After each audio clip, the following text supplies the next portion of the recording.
Bienvenue à tous et à toutes. Alors, c'est la première de la maison civique d'Atopé. Je me présente.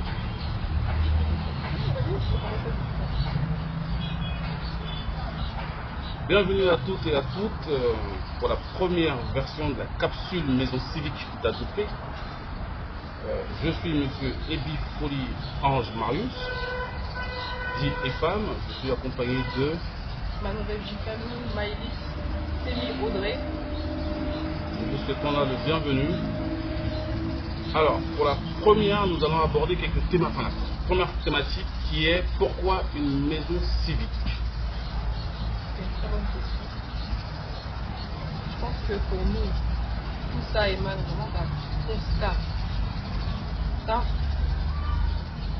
au fur, je pense que même si on se base sur les dernières élections, on a vraiment constaté un recul de l'engagement citoyen.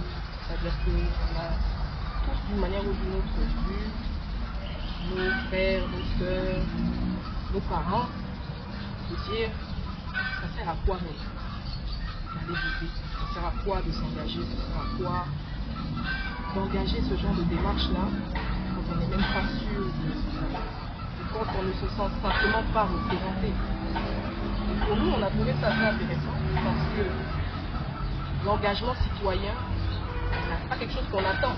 On a un devoir de se dire que sa voix compte, même si c'est un vote blanc, ça marque un point. Pour dire que ici, là, ceux qui sont sur cette liste-là ne me représentent pas. Mais ce genre de conversation ont généralement tendance à ne pas même exister dans nos communautés. C'est pour ça qu'on se dit, qu'est-ce qui se passerait en fait si on avait un espace dédié à ce dialogue-là, à cette écoute-là, pour comprendre réellement les besoins de nos populations qui pourraient les mener à s'engager pleinement. Bien sûr, bien sûr. Parce que l'idée, le constat vraiment, il est amer, notamment chez les jeunes. Et nous savons très bien que l'obscurantisme, le manque d'information nous mène souvent dans des actions qui peuvent être préjudiciables pour nous-mêmes. C'est-à-dire que si tu n'es pas informé, tu n'es pas outillé à comprendre déjà qu'est-ce que c'est que d'être citoyen, hein, ce que c'est qu'une élection, qu'elle soit présidentielle, municipale ou même législative, ça nous emmène souvent à des incompréhensions. Et la loi, ça reste la loi, et facilement nous pouvons déborder ou être au-delà de ses limites. Et nous pensons réellement que oui, l'édification d'une maison civique en co-création avec le député, mais surtout la population, pourrait nous permettre de pouvoir tout simplement nous préparer, bien sûr sur le temps, hein, sur le long terme, bien sûr, nous préparer à être mieux outillés et à mieux comprendre le déroulé des choses. Moi j'ai une question. Parce que pour des gens qui ne nous connaissent pas, ils vont se dire mais pourquoi est-ce que la création de cette maison civique-là a besoin d'être accompagnée d'une candidature à la législature? Donc, étant le candidat titulaire, qu'est-ce que vous répondez? Est-ce que tu réponds même déjà à ça? Merci, Mesdames Dicalo, on va partir par la fin de ta question. L'idée pour moi, hein, pour ma compréhension de la chose, le député avec la structure qui propose le titulaire et le suppléant, je trouve ça injuste parce que c'est un manque d'inclusion et d'équité. Je pense que tu réponds à la question. Mais je réponds à la question. Et donc l'idée c'est que le député titulaire et son suppléant, en l'occurrence pour nous sa suppléante, on essaye vraiment d'incarner une parité parce qu'on partage la même vision et cette maison civique là est nécessaire pour pouvoir justement défendre nos déjà nos citoyens, les députés, et emmener les populations à s'engager. Pourquoi la région de Lamé? Durant ces dernières élections, nous avons observé tous ensemble les résultats proclamés par la CEI, mais aussi le constat amer, hein, avec à peu près 800 arrestations, en majorité des jeunes, une trentaine de morts des jeunes et même des bébés pour la région de Abié, pour la commune de Abié. ne- je ne pouvais pas rester ainsi et me dire que c'est encore la jeunesse qui subit. Il est nécessaire vraiment qu'on puisse prendre le temps de manière inclusive, nous asseoir un peu sous le modèle de l'arbre à palabre et discuter, échanger, dialoguer surtout, afin de réconcilier le citoyen dans sa tradition avec les institutions. C'est nécessaire. Qu'est-ce que tu en penses? Moi, je suis d'accord. Je pense que il y a une opportunité qui s'est présentée. Déjà, une élection, c'est comme je dis, une opportunité, une brèche qui s'ouvre pour pouvoir avoir des discussions.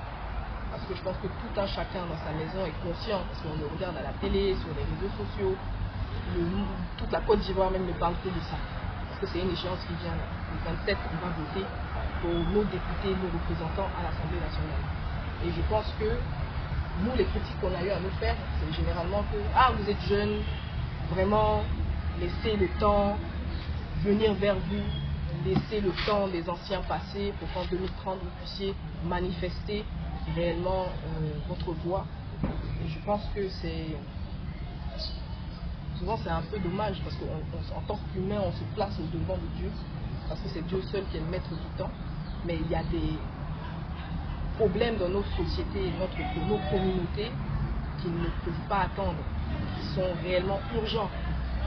Comme Efam l'a dit, on a eu des arrestations, on a eu des jeunes comme nous, engagés, de par leurs bornes politiques, qui ont décidé de prendre leurs responsabilités comme ils l'entendaient.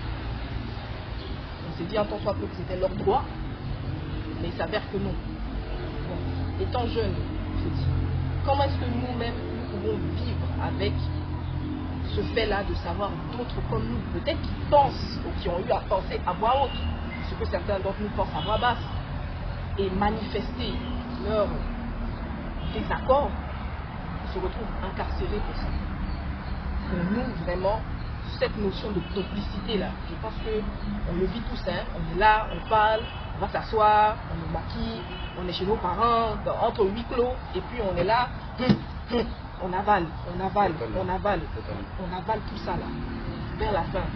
C'est pas comme si ça change quelque chose, c'est pas comme si ça nous donne une meilleure santé. Totalement, au contraire, Au contraire. On avale. Ça détruit le corps de l'intérieur. De l'intérieur, c'est une forme d'auto-répression. Parce que toi-même tu avales quelque chose, tu n'es pas d'accord, mais où est-ce que tu sors? Si à tu qui sors, à t'adresses, qui tu t'adresses? C'est la raison pour laquelle nous avons décidé ensemble de représenter ce tandem pour Azopé Commune. Oui. Parce que le constat n'est pas que pour Azopé, d'accord? C'est nécessaire de remettre les choses dans le bon cadre. Sur le plan national, il est difficile de localiser le bureau ou la permanence d'un député. Mais c'est exactement ça, parce que toutes ces plaintes, tous ces poids que les gens portent, il faut bien les diriger quelque part, vers une autorité compétente. Et le député, c'est vraiment celui qui parle du mal-être de la population. Qui remonte ce mal-être-là, le synthétise en, disons, texte de loi ou en proposition de loi, pour pouvoir justement penser ces peines-là chez nos citoyens. Parce que nous, nos slogans, c'est vraiment de la terre à la loi, la maison civique. C'est-à-dire de la terre, la chose, l'élément fondamental sur lequel chaque être humain naît, traverse la vie et y retourne. Tout ceci régi par des lois, disons, au-dessus même de notre concept d'humanité. Il faut un espace où on puisse se retrouver, dialoguer, faire des propositions. Parce que finalement, le député n'est-il pas un homme d'idées? N'est-il pas un homme qui est fait pour la proposition d'idées, pour le vivre ensemble, dans l'inclusion totale? C'est exactement ça. Moi, je pense que le député, c'est un peu le conteneur, le représentant. Parce que quand on dit représentant, c'est quelqu'un qui porte, qui prend avec lui et qui va présenter. Et qui est mandaté. Qui est mandaté pour représenter. Mandaté par qui? Par ceux qui l'ont voté. C'est Donc, l'électeur, totalement. sa communauté. Et le peuple. Et le peuple, parce qu'au final, ce n'est pas seulement un rôle communal, c'est un rôle national. Totalement. C'est pas seulement le député d'Atopé, c'est quelqu'un qui va prendre la parole au nom de toute la Côte d'Ivoire. Et je pense que tu as eu à dire quelque chose d'assez intéressant, une anecdote assez intéressante, qui disait qu'il y a 65 ethnies en Côte d'Ivoire et la 66e devrait être l'Ivoirien, le citoyen ivoirien, celui-là même qui pense, qui réfléchit, qui crée, qui produit pour l'entièreté des 65 ethnies. Celui-là même qui jouit d'une carte d'identité et qui comprend ses droits et surtout ses devoirs. Voter est certes un droit, mais j'ai envie de dire même que ça devrait être un devoir. Absolument. Ça devrait être un devoir. C'est un devoir. C'est un devoir. C'est un devoir. Et même de se dire qu'on vit quelque part, on vit à Djopé. On est à Djopé et